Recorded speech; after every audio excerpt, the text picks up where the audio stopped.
കുറച്ച് ദിവസങ്ങളോ മാസങ്ങളോ ഒന്നോ രണ്ടോ വർഷമൊക്കെ ആയിട്ടുള്ളൂ.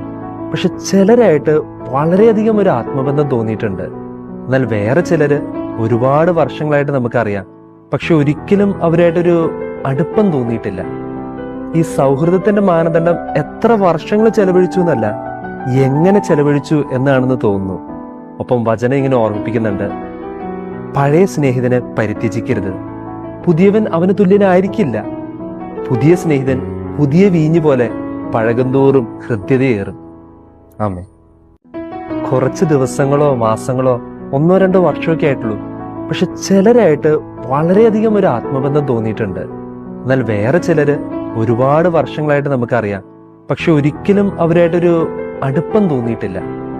ഈ സൗഹൃദത്തിന്റെ മാനദണ്ഡം എത്ര വർഷങ്ങൾ ചെലവഴിച്ചു എന്നല്ല, എങ്ങനെ ചെലവഴിച്ചു എന്നാണെന്ന് തോന്നുന്നു.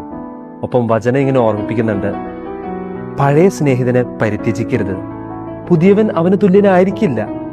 പുതിയ സ്നേഹിതൻ പുതിയ വീഞ്ഞു പോലെ പഴകുന്തോറും ഹൃദ്യതയേറും.